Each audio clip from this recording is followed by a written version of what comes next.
Team Fortress 2 is one of the most iconic games in the last 15 years, with videos like Expiration Date and the Meet the Class videos becoming icons in internet culture themselves. While the game today rarely ever has any developer efforts dedicated to it, the game is kept alive by its massive and dedicated fan base, whether it's with custom servers, buying cosmetics, or just playing the game.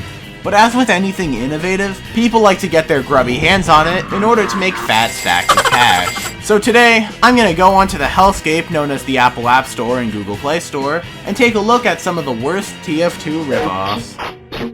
The first game we'll be looking at is Strike Fortress Box Royale. Now the game has a rating of 4 stars, so obviously it has to be good. So I was mistaken. As you can see, the game has a ton of great game modes and features, like Battle Royale PvP, Battle Royale Teams, Plant Bomb, Capture Flag, Servers, and guns. But I think I'm just gonna play for now. Are you okay, buddy? No. The premise is about the same as TF2. It's 2 teams fighting against one another, those being the red team and blue team. For this game mode, that being play, you need to eliminate members of the opposite team and avoid the monsters that want you dead. They can actually get really annoying, especially when you're trying to go for an enemy and then the homies show up and kind of ruin the entire thing. Everything plays pretty nicely. It doesn't look like a masterclass of the game or anything, but it at least runs smoothly. The controls are also responsive, and aiming isn't too difficult either. Of course, it's a mobile game, but there's no clunky auto-aim or automatic shooting. The only struggles you have is using the touchscreen. But when it comes to balancing weapons, the game can really struggle. For 200 in-game coins, you could get what's easily the best gun in the game, the flamethrower. It's able to instantly kill anyone that gets anywhere close to you. It gives you no chance to react, so if someone's behind you, they just have to hit the button and you die. There are other guns you could buy too, but there's not much of a reason to do that, since after you buy the flamethrower, there's not really an incentive to get anything else. The regular guns aren't bad, but they kill much slower in comparison.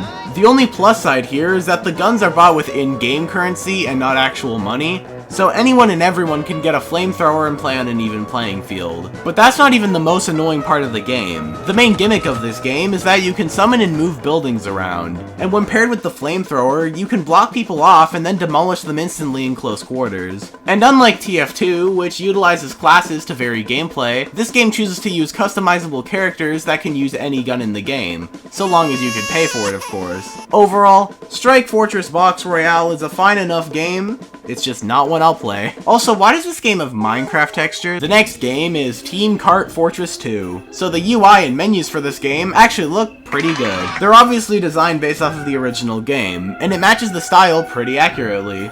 As you can see, the gameplay is just TF2, but Mario Kart. Some of the more perceptive viewers might notice that this is actually a thing in the real game. In the Halloween limited time game mode, you can actually play a bumper cars minigame that looks suspiciously similar to this. I'm honestly not sure whether I'm playing against bots or actual people here.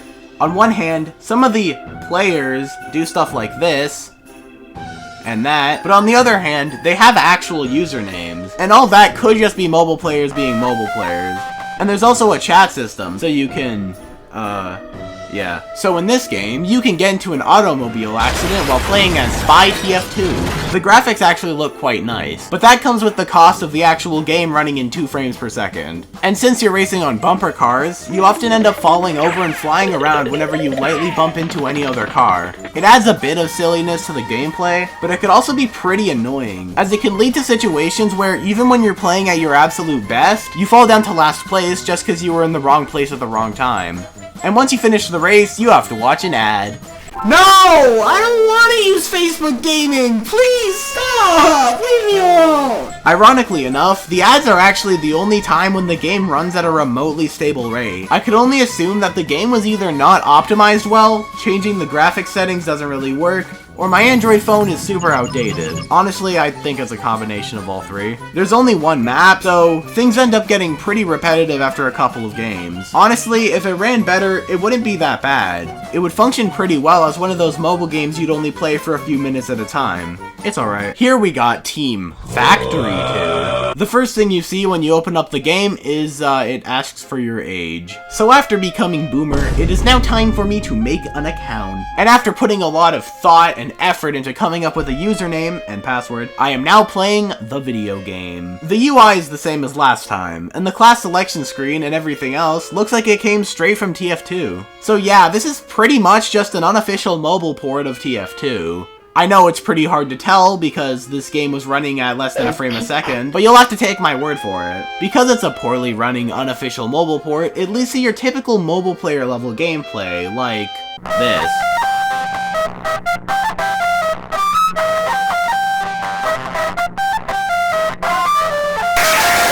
I don't even need to add filters to make it look bad. The game just runs absolutely abhorrently. Playing this version of TF2 is exponentially more difficult. Landing shots is made pretty much impossible as you have to be precise while playing on a touchscreen and in 2 FPS.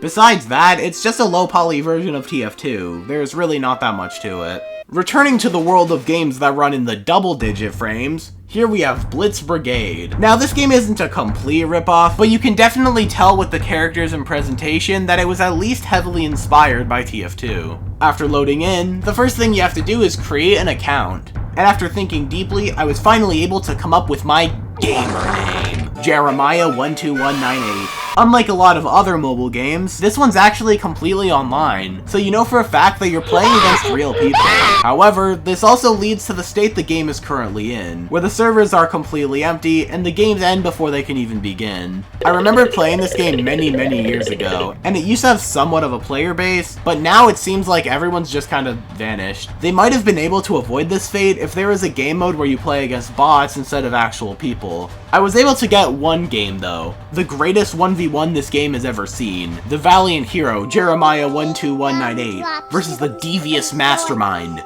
Pedro.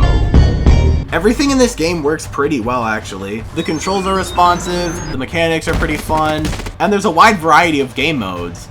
I just wish I was able to play it. There's an obvious auto-aim, but it works really naturally, and it isn't a nuisance like some other mobile shooters. Overall, yeah, Blitz Brigade is pretty alright. Also, if you're wondering, Jeremiah won. Lastly, we have one of the worst games that I've ever played. Here is TPS Critical Action Commando Strike FPS game. Damn bro, really utilizing the entire alphabet there. When you first open the game, you could immediately see the one reason this game was made. With reward incentives to get people addicted and spend money, as well as $70 just to get all the guns in the game. The gameplay loop itself is comparable to most of the generic shooters on mobile. You play as the scout and enter a level and have to eliminate all the enemies like Heavy with glasses, Man with white shirt, and Leather Jacket Homie. It's a good job, mate. They also all have names like Samuel, Marcus, Jordan, and Paul! It's honestly pretty strange to see that the game uses the Heavy to brand itself, using him on the menu and loading screens. Yet, you don't actually get to play as Heavy himself. No, fuck you!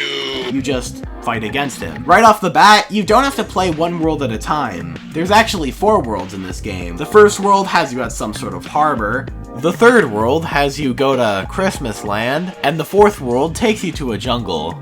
But my favorite world has to be the second. Oh. So yeah, the second world of this game is actually a hidden ad that takes you to some zombie shooter thing. The game is really scummy overall. Of course, there's the overbearing ads and $70 guns, but the way the game itself was designed is in a way to make as much money as possible from little Timmy's mom's credit card. In the game, you get a single gun, and you only have that one assault rifle to kill all of the enemies. But the rifle only has 4 reloads, and when you run out of ammo, you can't kill anyone. That is, unless you want to pay between $2 and $14 for another gun. And the game makes you waste ammo everywhere. There's a really annoying auto-fire in the game that snaps your crosshair around the enemies in front of you. There's no option to turn this off, by the way. And it works from so far away that you need to literally look at the ground in order to not accidentally shoot and waste ammo. And even at point-blank range, it almost seems like the gun itself is avoiding the enemies. Overall, this game is gross, yucky, and it makes you want to take a shower. Don't play it, please. So yeah, I think that TF2 Rip-Offs are bad. Goodbye.